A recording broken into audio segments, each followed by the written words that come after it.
बच्चों chapter 9 part number 9 और विषय है मुगल इतिवृत्त। इसे हम लोग फिर से कंटिन्यू कर रहे हैं आज पार्ट 19 और इसके अंतर्गत हम जो पढ़ने वाले हैं वो है पदवियां। पदवियां, उपाधि व भेंट। ठीक, ये मुगल शासक अपने दरबार में रहने वाले या दरबार से बाहर रहने वालों से क्या अपेक्षा करते थे अपने प्रति, भेंट के रूप में, उपाधियों के रूप में और पदवियों के रूप में। और साथ ही साथ यह मुगल शासक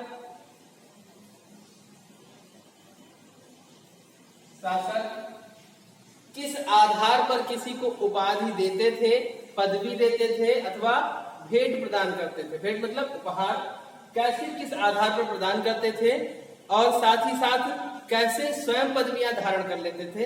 इस सब को हम लोग आज इस चैप्टर के टॉपिक में पढ़ने वाले हैं।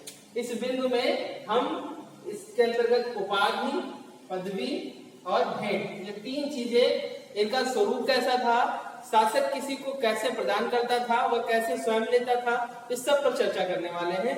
क्योंकि हमने देखा है कि बड़ी लंबी लंबी उपाधियां और पदवियां नाम के साथ जुड़ी हुई हैं। जैसे औरंगजेब को ले लीजिए, शाहजहां को ले लीजिए, किसी को भी ले लीजिए मुगल शासक में, उनका लंबा सा नाम बिल्कुल मिलता है जैसे किसी का एड्रेस हो। तो वो क्या है, वो विभिन्न अवसरों पर स्वयं को प्रदान की गई उपाधियां हैं या पदवियां हैं जिनसे उन्होंने स्वयं को नवाजा है या फिर खलीफा से प्राप्त है या फिर वहां के जो इस्लाम धर्म के उलेमा वर्ग के लोग हैं उनके द्वारा प्रदत्त उपाधियां हैं जिनको वो अपने नाम के साथ जोड़ते हैं। और उद्घोष जब होता है तो उस पूरे नाम का एक साथ उल्लेख किया जाता है, पूरा नाम एक साथ उनका लिया जाता है। तो हम लोग आइए इस टॉपिक को शुरू करते हैं और आगे बढ़ते हैं।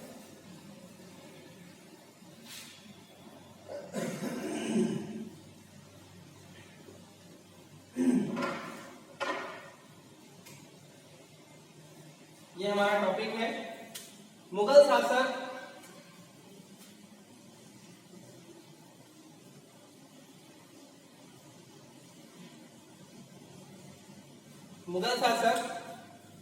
राज्याभिषेक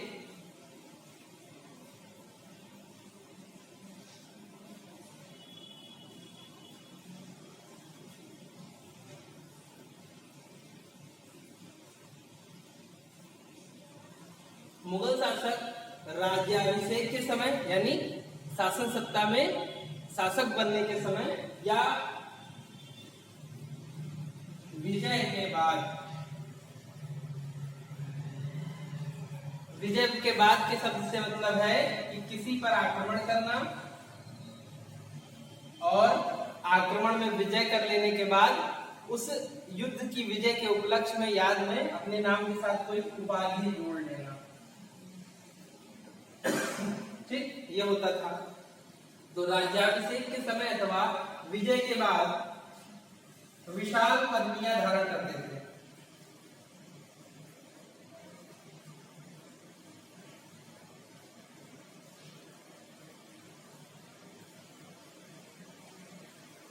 विशाल पदवियां यानी बड़ी बड़ी पदवियां धारण करते थे। उद्घोषक जब ये राज दरबार में प्रवेश कर रहे होते थे उस समय उद्घोषक क्या करता था कि जैसे मान लीजिए सभी बैठे हुए हैं और शाहजहां आ रहा है तो उसका नाम का पूरा जो श्रृंखला उसके नाम की उसको एक साथ लेते हुए फिर आगे कहा जाता था कि बादशाह दरबार में पधार रहे हैं, ऐसे करते बोले नहीं जाता।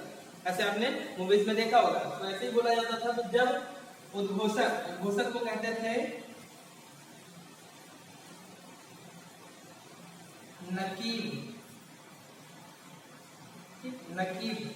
नकीब जब इनके नाम की घोषणा करता था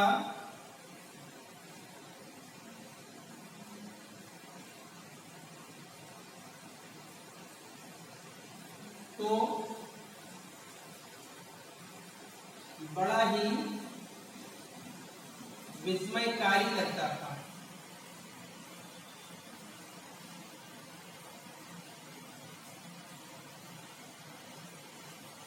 ठीक, जब नकीर या उद्घोषक इनके नाम की घोषणा करता था कि ये शासक पधार रहे हैं, तो वो कैसा लगता था, एक अजूबा टाइप का, एक विस्मयकारी लगता था कि ये कौन बोल रहा है, क्या बोल रहा है, एकदम से अजीब सा लगता था। इतना लंबा इनका नाम होता था, इनकी बड़ी उपाधियां होती थी।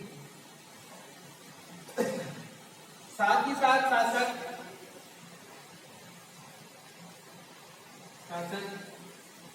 योग्य व्यक्तियों को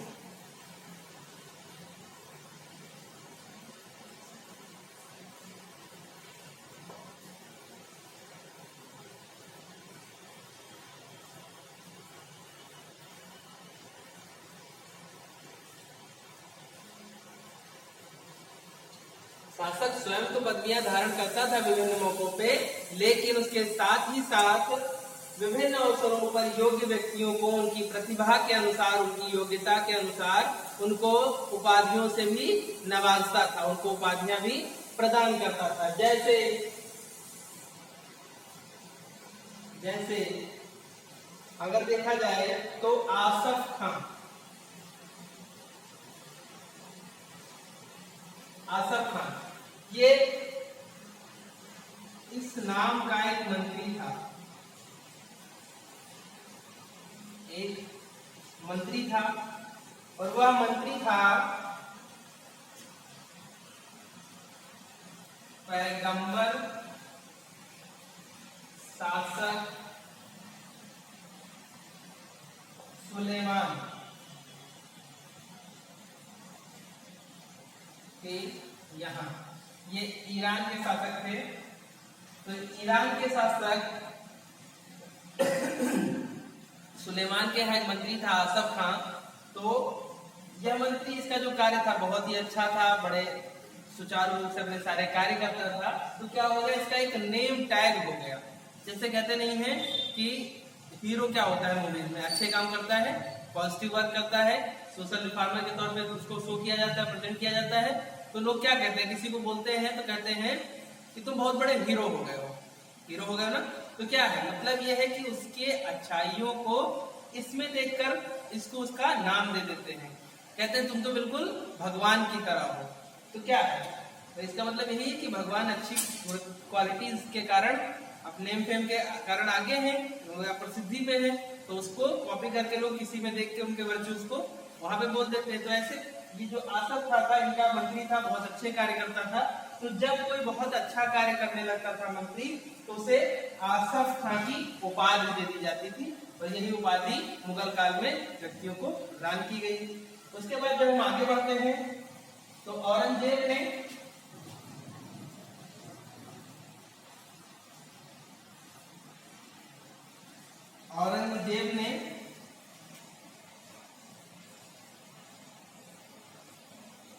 राजपूत शासक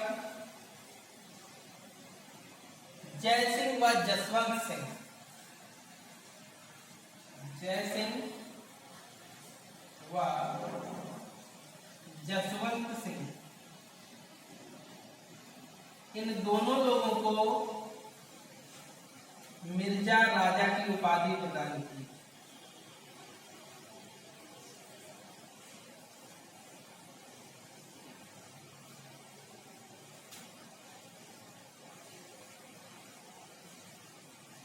ठीक, समझ में आ रहा है। हम देख क्या रहे हैं, देखिए कि मुगल शासक स्वयं तो राज्याभिषेक के समय या युद्ध के माध्यम से विजेता के होने के बाद पदवियां धारण करते हैं, लेकिन उसके साथ ही साथ वह योग्य व्यक्तियों में उनकी प्रतिभा को देखकर उसी के अनुसार उपाधियां उनको भी प्रदान करते हैं, जिसका उदाहरण हम आसफ खां और मिर्जा राजा की उपाधि से देखते हैं। ये जय सिंह और जसवंत सिंह को दी गई थी। अगर पूछा जाए कि इनमें से मिर्जा राजा की उपाधि दोनों में से किसकी थी, तो दोनों की थी। अगर एक पूछा जाता है, ऑप्शन 4 दिए जाते हैं, एक पूछ दिया जाता है कि इनमें से कौन सा ऐसा व्यक्ति है जिसे औरंगजेब ने मिर्जा राजा की उपाधि दी थी, तो वो आप इसमें से देख सकते हैं, दे सकते हैं। ठीक, अब इसके बाद जब हम देखते हैं तो इसमें एक व्यवस्था और थी उपाधियों के लिए।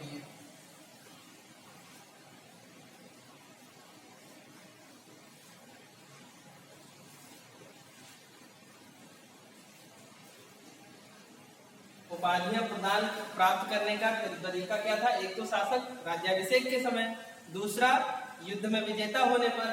तीसरा योग्यता के आधार पर। और जो चौथा तरीका था वो था धन देकर प्राप्त करना। कैसे? एक व्यक्ति था मीर खान था, और इस मीर खान ने औरंगजेब को 1 लाख रुपए देने की पेशकश की थी। यानी प्रपोजल भेजा था औरंगजेब के पास कि मेरा नाम मीर खान है, मुझे अपने नाम में आ जोड़ लेने दीजिए, प्लस आ, यानी अमीर खान। अगर देखें उर्दू के हिसाब से तो इसमें क्या जोड़ना था? अलिफ।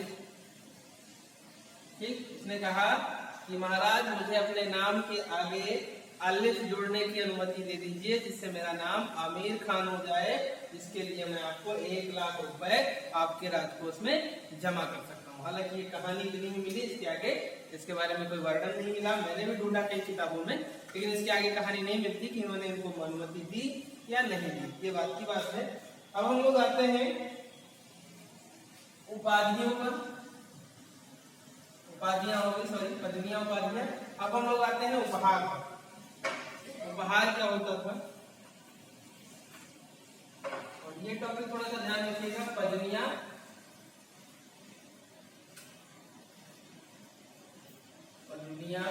उपाधि, और उसके बाद था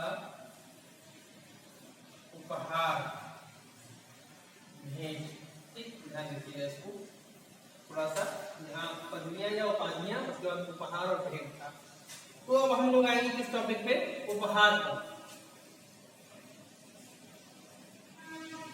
उपहार क्या होता है? गिफ्ट, समझते ही हैं। तो 3 तरह के थे।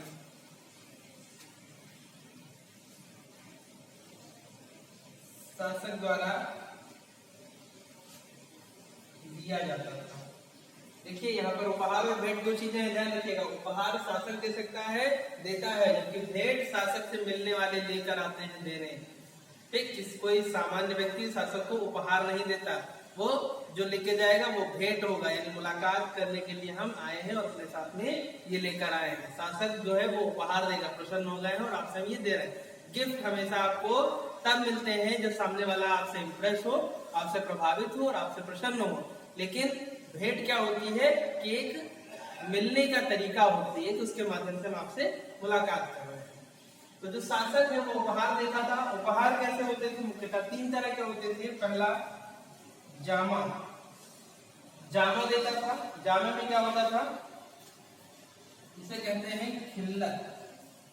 जब आप दिल्ली सल्तनत पढ़ेंगे तो दिल्ली सल्तनत में देखेंगे कि इल्तुतमिश पहला शासक था जिसने खलीफा से खिल्लत प्राप्त की। खिल्लत प्राप्त करने का मतलब कि खलीफा के द्वारा एक ऐसा पोशाक प्रदान किया गया जिसे खलीफा मान्यता देने के लिए देता था कि आप इसको पहनिए, आज से आप इसको पहनने के काबिल समझे जा रहे हैं। तो ये खिल्लत देता था। खिल्लत यानी जामा जो पहनता था वो उपहार स्वरूप देता था। दूसरा जो देता था वो था सरप्पा था। सरप्पा में क्या देता था? ये सर से पांव तक, सर से पांव तक का पूरा जोड़ा होता था। इसके अंतर्गत जामा,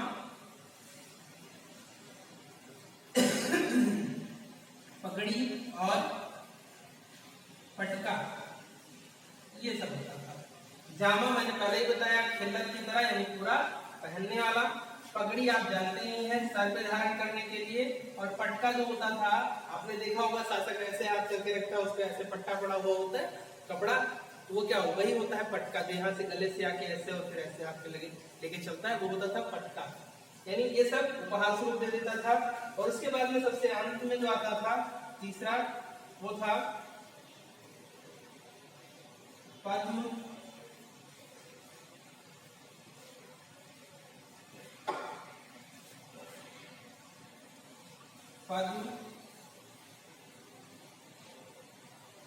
पद्म मुरस्सा। पद्म मुरस्सा ये इसका तीसरा उपहार होता था जो लोगों को प्रदान करता था, ये होता था कि कमल की मंजरियों,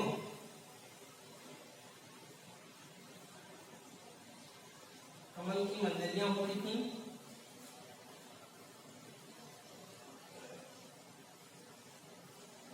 रत्न जड़ित, कमल की मंजरियों वाला रत्न जड़ित गहनों का हार, गहनों का सेट होता था, सॉरी सेट होता था, हार नहीं होता था, गहनों का हार मतलब तो गड़बड़ हो जाएगा, गहनों का पूरा सेट होता था। जैसे शासक ने पहना एक छोटा सा होता है, फिर उससे बड़ा, फिर उससे बड़ा, ऐसे करके डिजाइन होता है पहनने का। तो वो क्या है, जैसे मान लीजिए शासक पहन रहा है कि ऐसे हो गया, ऐसे हो गया, ये हो गया। अब शासक जब पहनता है तो ये 5 का मान लीजिए सेट है, तो ये इसका सर हो गया शासक का। तो ये क्या, ये पूरा इसका रक्त जड़ित पद्म मुरस्सा इसको कहते थे, जिसे शासक धारण करता था। ठीक, पद्म मुरस्सा इसे धारण करता था, पूरा रत्न जड़ित कमल की मंजरियों की तरह होता था। इसके इसे ये उपहार स्वरूप दिया करता था लोगों को, यानी विशेष स्पेशल केसेस में ऐसी चीजें उपहार स्वरूप देता था। और फिर इसके आगे जब हम देखेंगे तो आएंगे भेंट पर।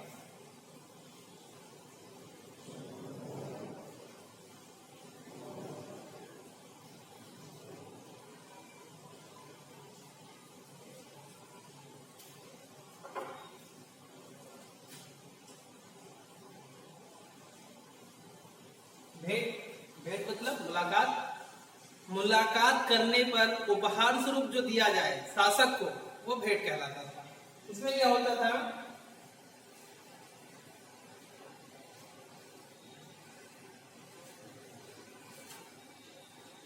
दरबारी या अन्य कोई सामंत, जो शासक का सामंत था या मनसबदार कह लीजिए,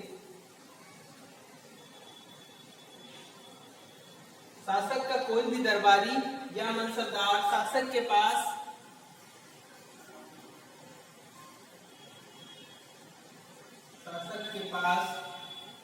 कभी खाली हाथ नहीं जाता था। सोच लीजिए, शासक से मिलने जाना है, खाली हाथ नहीं जाना है, कुछ ना कुछ लेके जाना है। चाहे आप डेयरी मिल्क की चॉकलेट ही ले जाइए, लेकिन ले जरूर जाइए। ठीक है बच्चों, अब किसी राजा से मिलना होगा तो डेयरी मिल्क की चॉकलेट जरूर ले जाइएगा। ये होता था उनके दरबार का अनुशासन और नियम। शासक से मिलना है तो आप कुछ ना कुछ उपहार ले जाइए। उपहार में सामान्यतः व्यक्ति जिस क्षेत्र से आया हुआ होता था वहां की कोई प्रसिद्ध वस्तु, क्षेत्र के अनुसार प्रसिद्ध वस्तु व धन। सामान्यतः अधिकांश लोग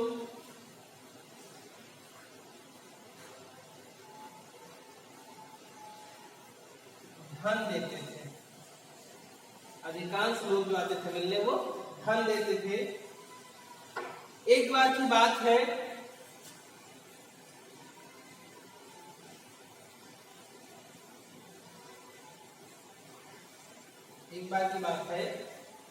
आपने सुना जेम्स प्रथम का एक राजदूत जहांगीर के दरबार में आता है। इसका नाम था टॉमस रो।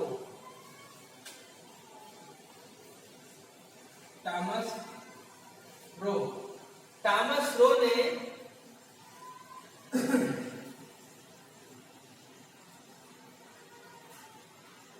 आसफ खां को एक अंगूठी दी।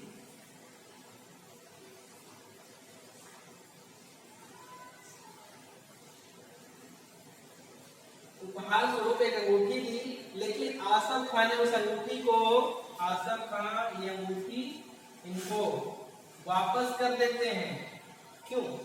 सिर्फ इसलिए वापस कर दिया क्योंकि इस अंगूठी की जो कीमत थी वह मात्र 400 रुपए थी और आसफ खान को यह बुरा लगा कि वह व्यक्ति 400 रुपए की अंगूठी पहनेगा जो मुगल दरबार में शासक के साथ बैठता है, इसीलिए इन्होंने इसको वापस कर दिया। अब यहाँ पर बच्चों आप लोगों का एक प्रश्न था कि क्या मुगलों से जुड़े कुछ रिवाजों और व्यवहारों का अनुपालन आज के राजनेता करते हैं। हम लोग उस टॉपिक पे आ रहे हैं।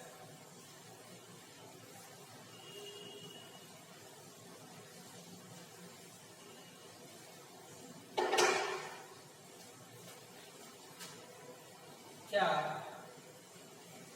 मुगलों से जुड़े कुछ रिवाजों का अनुपालन